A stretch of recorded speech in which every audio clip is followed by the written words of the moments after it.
Coach. John, go ahead. That play that they're running over and over, LeBron at the high post, the handoff and roll. Did you guys find a solution for that, or did they just stop going to it before? Well, we got one stop on it, which was big, but that was something they fell into. They just started running options off of it. It's something we will figure out. Anthony? Coach, Anthony Gilbert, Slam Magazine. Can you talk about the fourth quarter and your thought process and what you wanted to execute once they started playing a little better and took the lead? We wanted to get stops, and then we wanted to make sure we got good looks down at the other end, and I think we accomplished that. As John said, they fell into a play that, we had trouble with. We found a way at the end of it on the last possession after a timeout to kind of talk about it, and we got to stop, and they went away from it. So it's something that, they kind of fell into, and when you got LeBron James as your point guard up at the elbow, they executed pretty well, but we finally found a solution for it at the end, but it was almost too late. But again, it was more finding them in transition. They got the three ball going in transition, more in random play as much as anything else in the second half. Chris on the right side.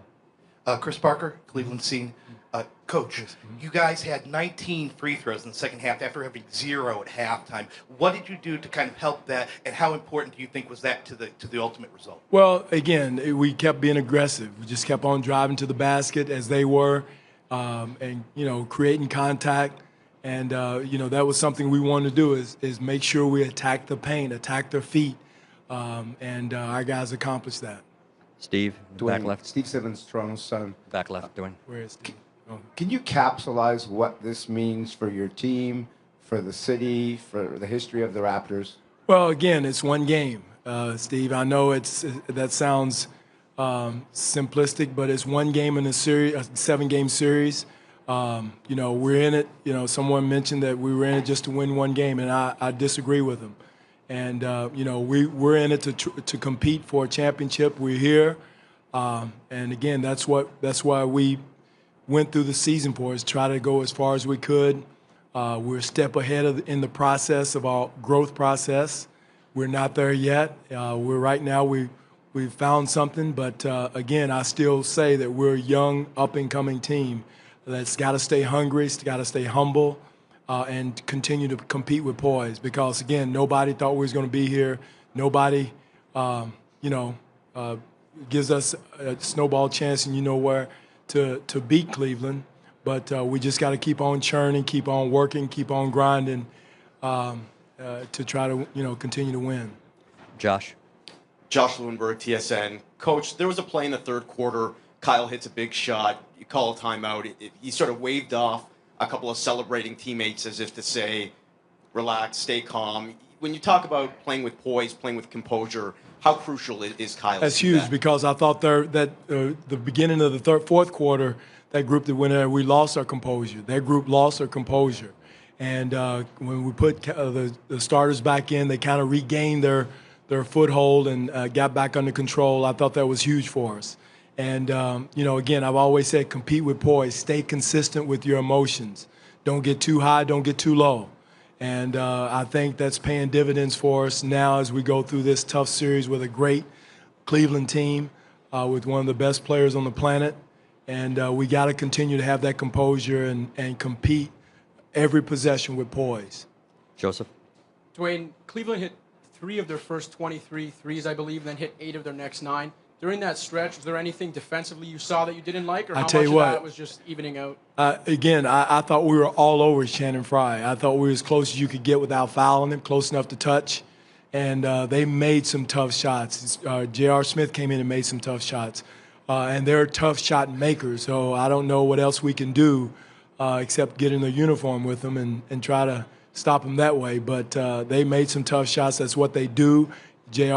Kyrie Irving is a tough shot maker, and then you got one of the best passers in the world in LeBron James. So they cause a lot of problems for you defensively. I think we held them in check in the first half, and they ended up shooting 47% for the game. So we got to figure some things out to make sure we give ourselves a little bit more of a chance to get to the three-point shooters and even closer as we can possibly get. on our closeouts and read some situations where we don't commit it as much on the rolls, and pick our poison.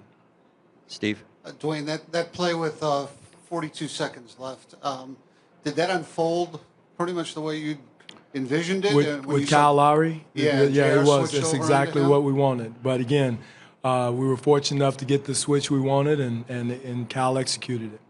Is it that over the course of the last 2+ minutes, Kyle Lowry was able to, defend or at least be, guarding LeBron and not have that become a problem? Well, it is a problem. He had a couple of switches that we didn't want, that they created, and we created some switches I'm sure, didn't want and got. So that happens in a game, Steve.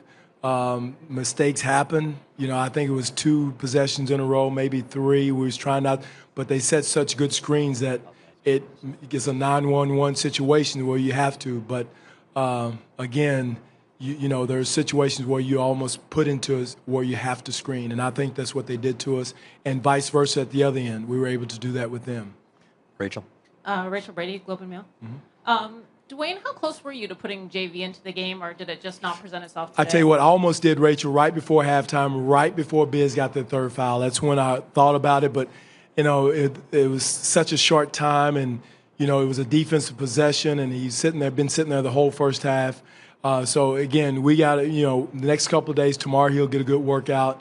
Wednesday morning he'll get a good workout, and hopefully get that ankle good and strong, and give him another couple of days to go. But it was close. But I thought that just the game was so intense to him go in there and not loose and tough. Coming back from turned ankle, it was been tough for him to get in the flow of the game in crucial situations. So we hopefully can ramp him back up and get him going for Wednesday. Ryan?